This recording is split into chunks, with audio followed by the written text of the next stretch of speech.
Chapter 11. All Along the Watchtower. Syracuse. Founded by the Greeks, conquered by the Romans. Cicero once described it thusly: "There is truth to the saying that Syracuse is the largest and most beautiful of the Greek cities. It sits upon a natural fort, commanding a grand view of approaching enemies from land or sea, with no less than 2 ports. The heart of the city is an island cut off from the Sicilian mainland save for the bridges connecting it." At its peak, the population was over 1 million, but modern Syracuse has become a quiet town with just over 100,000 citizens. The island of Ortygia is as beautiful as ever. Small, with a circumference just over 4 kilometers, it houses a number of historical landmarks, both Roman and Baroque, which stand alongside modern hotels. As night falls, the red sky and the street lamps light up the town like no other place on earth. Vittorio Cataldi was running through these streets. He was moving quickly. Nobody got in his way, nothing slowed him down. Everyone in town was infected. They were staggering down the streets, no light in their eyes, drool running down their chins. Rich men, poor men, cops, robbers, men, women, children, and old-timers alike. Their minds were too far gone to care when Vittorio shoved them aside. They never even noticed him. They saw nothing, felt nothing, trapped in an illusion created by their own minds, unable to perceive the world around them. It was like the town was overrun with zombies, and Vittorio was slipping through the horde. "Well done, Angelica. Got them good. Now it's up to me." As he turned off the coastal road into the Via della Maestranza, the surf behind him carried something in. It was a Borsellino hat, soaking wet after hours drifting on the currents, but so well made it still held its shape. Like something James Cagney or Humphrey Bogart would wear in a 30s gangster film, not the kind of hat an ordinary man would wear. The next wave tried to drag the hat back out to sea, but a hand reached down and picked it up. With practiced ease, the man placed the hat on his head, not caring in the least how wet it was. Then he turned and headed down the road Vittorio had taken, his wet socks squelching softly in the night. "Looks like it's my turn." Crouching in the darkness, Massimo Volpe sensed his enemies approaching. He rose to meet them. Behind him, Angelica was staring vacantly at the sky, her eyes unfocused. Her stand was active, but her mind did not seem to be engaged with it at all. Volpe checked her pulse. "You'll be all right. You stay here while I'm gone, Angelica." She showed no signs that she had heard, but Volpe didn't try again. He turned and left the room. From time to time, the sound of an explosion or the crunch of metal echoed in the distance, but her expression never changed. At last, a little bird came flying back to her, chirping. It landed on her finger, and she raised its tiny beak to her ear. It spoke to her with a noise like a tiny bell ringing. A flush came over her pale face. A dark fire sparked in her eyes. "You'll pay for this, Fugo! You will pay!" She tried to stand, but staggered, her legs not supporting her. She was forced to lean against the wall for support, half crawling out of the darkness, out of the room. Sheila E was driving. Hers was the only car still moving. If he had to get to Ortygia in a hurry, there was only one way: down the Corso Umberto I to the Via Malta and over the stone bridge.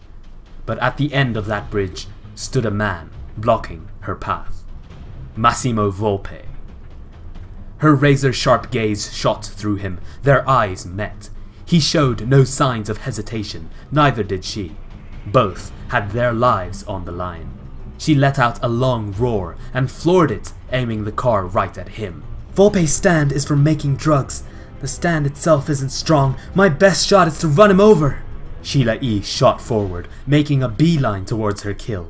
Volpe made no effort to dodge. A smile spread across his lips. His stand appeared in front of him. Manic Depression was scrawny and short, like the mummy of a malnourished infant, its bony frame wrapped in bandages. The 2 holes in the front of its skull-like face were all that passed for eyes. It did not look physically powerful. But the man behind the sickly stand looked overwhelmingly confident. "Coming straight at me, you fool. You'll soon learn. I have the power to rule the world. My stand has the power to make me more than human." Manic Depression let out a high-pitched squeal and flung its arms around Volpe. Countless needles jabbed out from all over its body. Their tips pierced Volpe's flesh wherever their bodies met. There was a squelching sound, the sound of something tearing, the sound of a body being freed from its physical limits. Volpe's mouth opened, but the breath that emerged sounded inhuman. He took a step forward as the car reached him, but the bumper stopped short of his torso. Before it hit him, his arms had moved too fast for the human eye to follow. He'd slammed his fists down on the hood, and the car had flipped into the air. With his bare hands, with his own body, he bounced a 1-ton car off the ground like an overfilled tennis ball. The car danced through the air, spinning. Only when it touched the ground did it remember how much it weighed. There was a crunch that shook the ground. The blow that destroyed the car was so strong it didn't even explode. It just crumpled, turning from a car into a lump of metal. He tore the roof off the car with all the efforts normally expended yanking a sheet off a bed. Inside was Sheila E, covered in blood. She stared up at the monster in front of her as if refusing to believe any of this had happened. "There is one problem with this power," Volpe said. "I can't use it for long, but Vittorio has gone to acquire the means to overcome that flaw, a treasure that grants eternity. Do you know what that means, Sheila E?" Massimo sneered at the broken body in front of him. "It means your last hope just crumbled." The Syracuse Cathedral, the Duomo, boasts one of the most imposing exteriors on Ortygia, an island with no shortage thereof. After the tyrant Gelon conquered Syracuse in the 5th century, he rebuilt the ancient temple to Athena with a then modern Doric edifice. The walls of the current building include the Dorian columns prominently. Remodeled several times, the interior and exterior seem to belong to 2 very different buildings. The interior design is plain, with the modern drabness that belies its post-Renaissance construction. The humidity of the outside air fades to a stagnant chill as one steps inside. Breathing heavily, Vittorio ran through the Duomo. His eyes were fixed on the deepest parts of the cathedral where the relics of St. Lucia were venerated. It was not this shrine he sought, but the blocks in the wall next to it. 7, 3, 4. He counted the stones in the sequence their source suggested. This brought him to a block that appeared no different than any around it. He used Dolly Dagger's blade to demolish the wall and unearth the thing entombed within, a thing no larger than a human face. It was heavy. The face carved into the stone bore no trademarks of ancient Greece or the Roman Empire. It was clearly the work of the Aztecs. A stone mask. That's what the intel had called it. Nobody knew what it was really called. The Nazis had tried to find out, but never managed to pin it down. "This is it," Vittorio said, feeling the weight in his hand. He swallowed hard. He felt like the vacant eyes of the mask were staring back at him. "But how does it work?" He flipped it over. There were words carved into the back of it, but he couldn't read the Aztec language. With the stone mask safely located, it was time to rejoin Volpe. He turned to go, and heard someone clapping. What the? Everybody on the island had been driven out of their minds, but this clapping didn't seem like a symptom of that madness. Then Vittorio panicked. The mask had vanished right out of his hand. It was on the floor, but he hadn't heard it fall.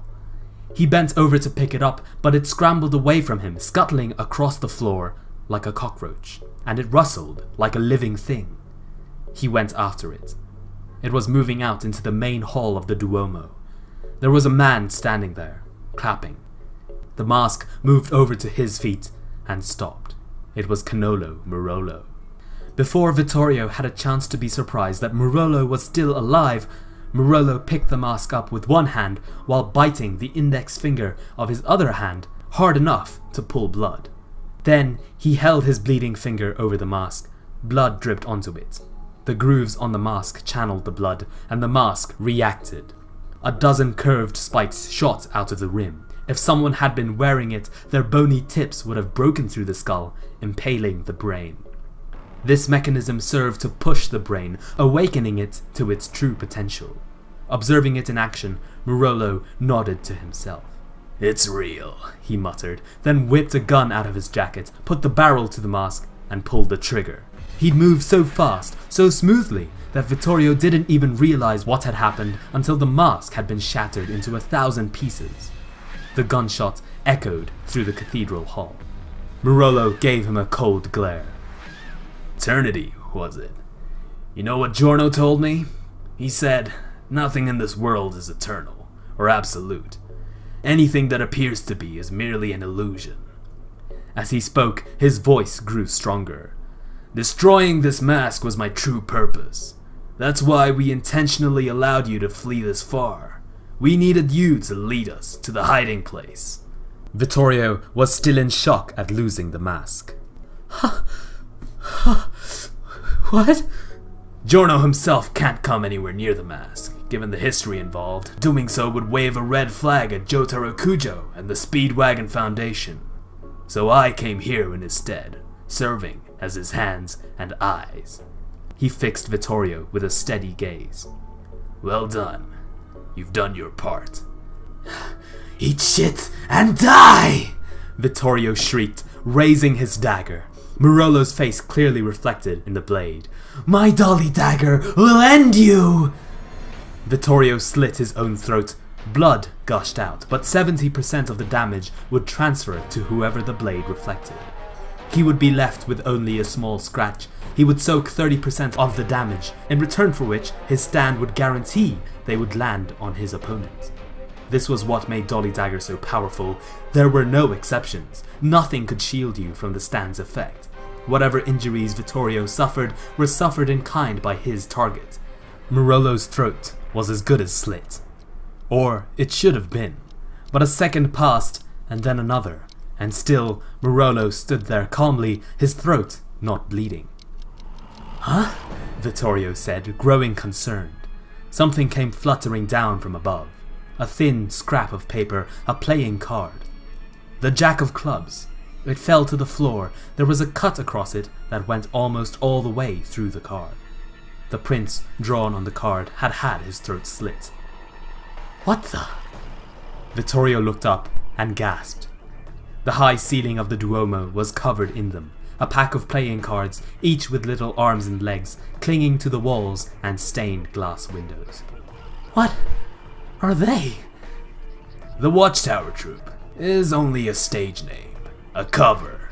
They're assassins in disguise.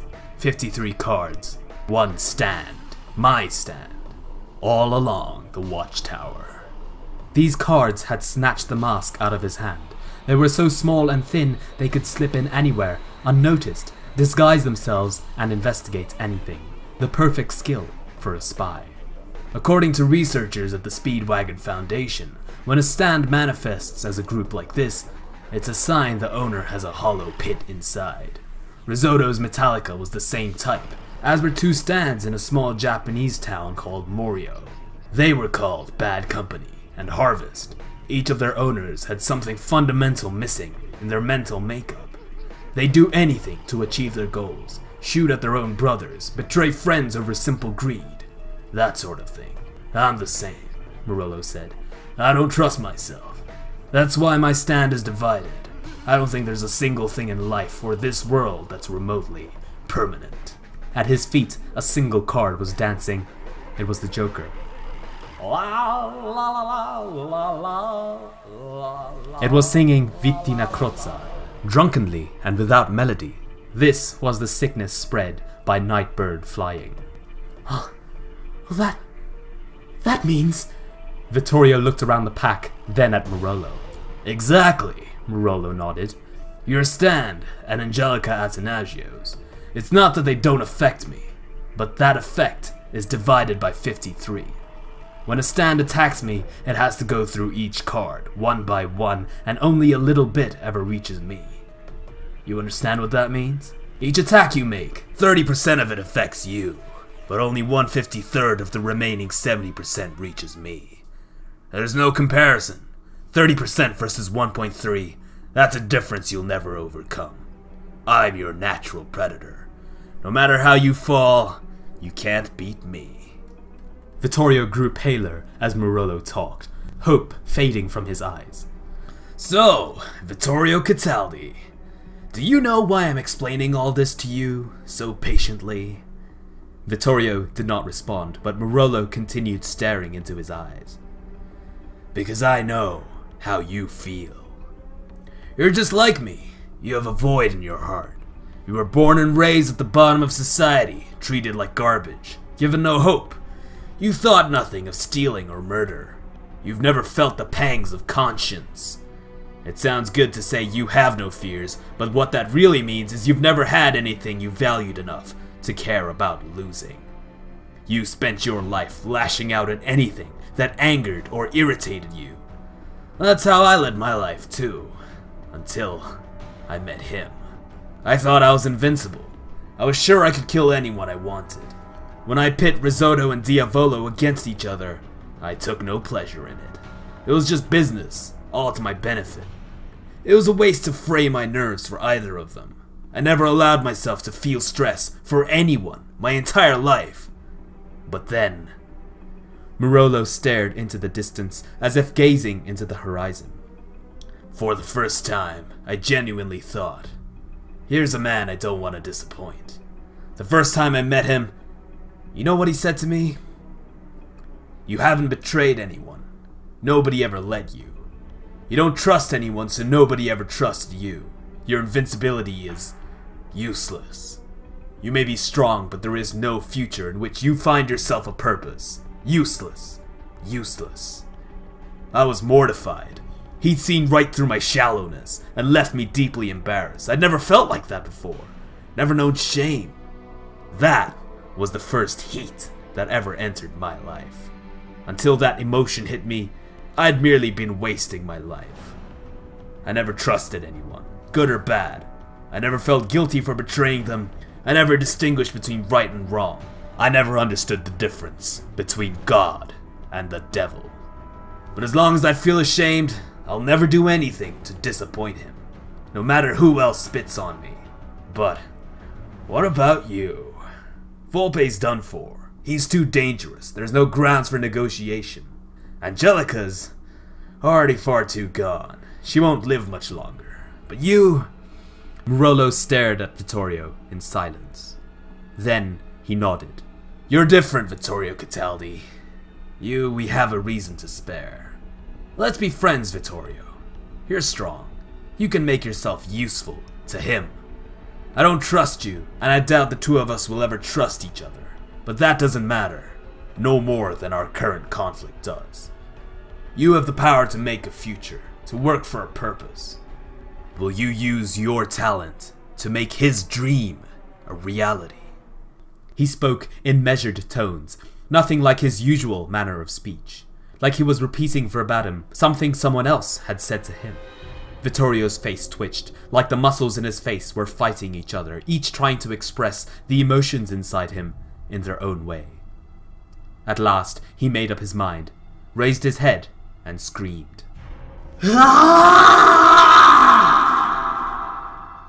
As he screamed, he raised his dagger, aimed the blade at himself, and stabbed. In his throat, in his chest, in his face, in his arm, in his leg, in his eye, in his nose, in his lips, in his ear, in his navel, slicing every inch of his body. A shower of cards fell from the ceiling.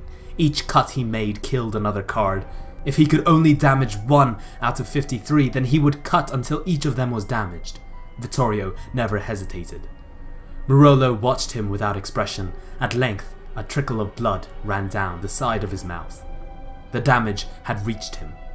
Vittorio's face lit up. "I did it! Angelica! Massimo Kakaki! I did it! I won! Victory is mine!" he thought. His hands stopped. His arms dropped. His head rolled and his knees crumpled as one.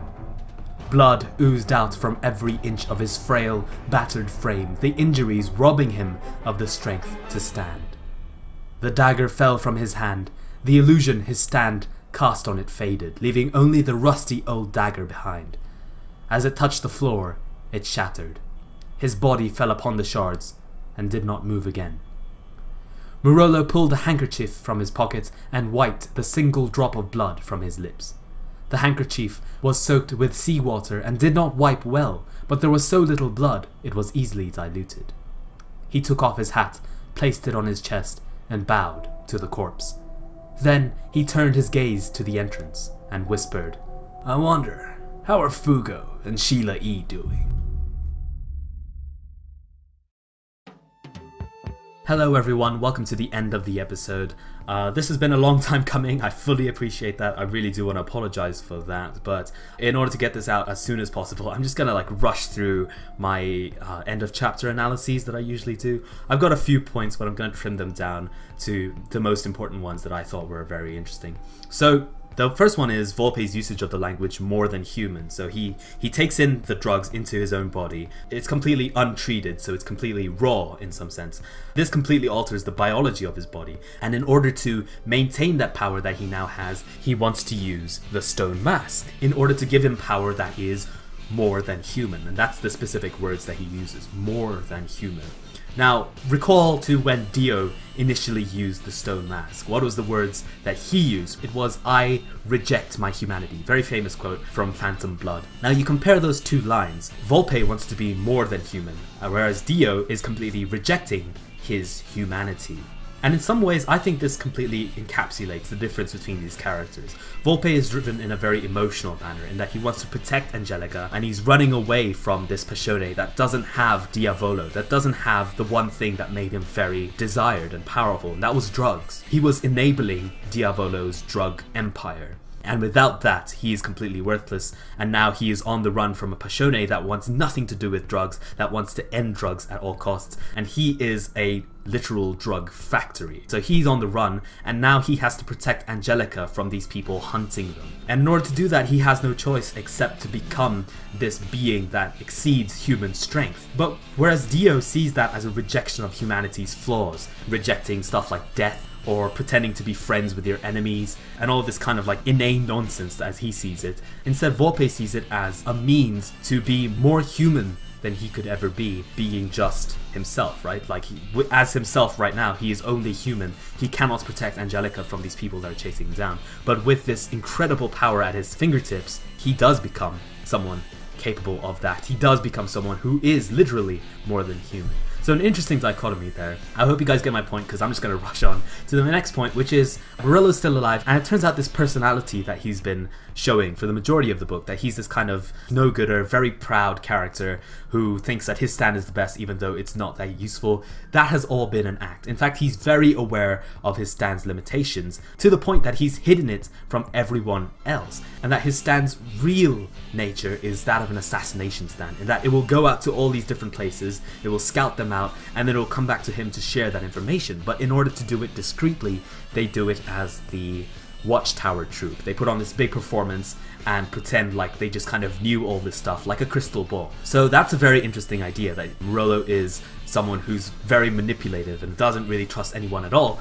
In addition to that, we also get this very long explanation on his psychopathic nature, and that he would sell someone out for his own benefits. He wouldn't really care about taking sides. He wasn't really in for anyone at all. He was just in for himself. And he says that this kind of sociopathic tendencies is reflected in how his stand is split up into 53 different entities, much like, a split personality would be, maybe. I'm not really sure if that's an apt parallel. I don't know if the author was specifically going for that, but that implication is there. And he brings up several examples: Shigechi with Harvest, you know, betraying Josuke and Okuyasu for greed; Keicho Nijimura with his stand, bad company, worst company, shooting his own brother so that he could accomplish his own goals; and finally, although I don't really believe in this, Risotto with his stand Metallica. Now we only get to see Risotto once in Mento Oreo, and it doesn't seem like he's a psychopath. He seems driven to fight against Diavolo and King Crimson because Diavolo killed his comrades, and that's a very kind of empathetic goal. You know, someone wouldn't say, oh yeah, you know, I only care about myself, therefore I'm gonna go kill this person that has a power that I don't even know of. Presumably it's very powerful, and also there are all these other people that will hunt me down if I attempt to do this. He sacrifices so much in terms of his own well-being that it doesn't really make sense that a psychopath would do this. And so to bring up Risotto as an example of someone with split stands because of psychological damage doesn't seem quite right. Also, think of all the people that have psychological damage in JoJo, like they're just completely messed up people. And of the dozens of people that have psychological damage, there's not that many that have split stands. So it seems like a bit of an odd point to bring up all in all. And there's also the case of Mr., who does have a split stand in Sex Pistols, and that there's 6 of them. There's 6 different entities in that stand, and yet it doesn't seem like Mr. has any psychological damage whatsoever. So all in all, I have to conclude that this was just like a weird point for the author to bring up, and it doesn't really add up to the rest of JoJo. Now I do admit that it does apply to Shigechi, and it does apply to Keicho, but I think those examples were specifically picked up by the author in order to represent this point of view that he has, which so far doesn't really seem to hold up. So I leave it in your discretion whether you choose to believe it or not. I would suggest against it because there aren't enough examples, but you know, there's at least 2 examples in JoJo's Bizarre Adventure and 1 more from Purple Haze feedback. So yeah, tell me what you guys think about it, because it is an odd thing to bring up about character psychology in JoJo, and I'd love to hear what you guys think about it. Anyway, Marella also talks about the god and the devil. Very brief point here because I'm pretty sure everyone in the fandom knows this at this point. Dio is god in Italian and Diavolo is the devil in Italian, and Giorno, being Dio's son, is Jesus, and Jesus is fighting against Diavolo, the devil! Whoa! Such symbolism. Or so some people say. I really think that was a coincidence, if anything. Nonetheless, Marella does bring up that point. He does compare Giorno to God, and he does compare Diavolo to the devil, and that by being unable to differentiate between them, it shows how empathy-less he was, how meaningless of a person he was, and that he couldn't differentiate between goodness and evil, and he was just a very terrible person all around. Not really a big point there. I don't know why I thought that was so important. It's not important. But finally, Vittorio dies at the end of the chapter. Rest in peace, Vittorio. A good character, I'd say, most of the time. And he does remain loyal to his friends until the very end. An interesting foil to Fugo in that case. Vittorio definitely had no choice against Marella other than to die. Like, Marella made this very clear to him, and yet he still chose to fight Marella. So in that sense, Vittorio actually kind of committed suicide in order to stay loyal to his friends.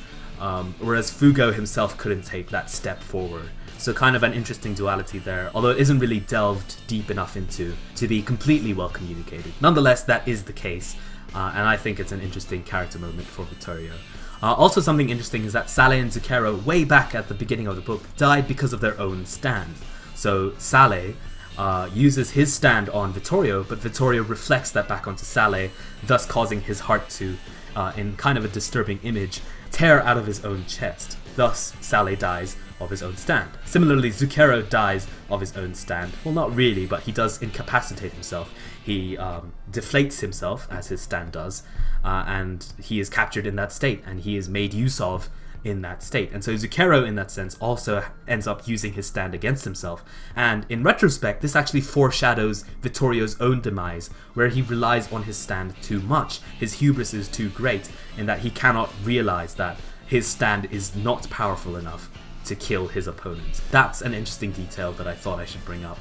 You know, this constant theme of people dying because they put too much faith in their own stands. A very blatant foil against Fugo, who cannot even use his stand without threatening himself, let alone his allies. Well, that's a theme throughout JoJo, actually, like the idea of overwhelming hubris as a character flaw.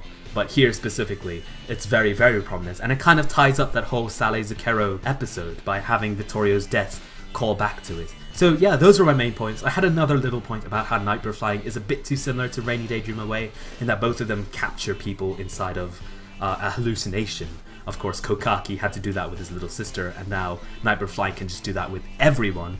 But that's not that important, and I'm pretty sure you guys got the gist of it from just me explaining it there. So I'm gonna end the episode here.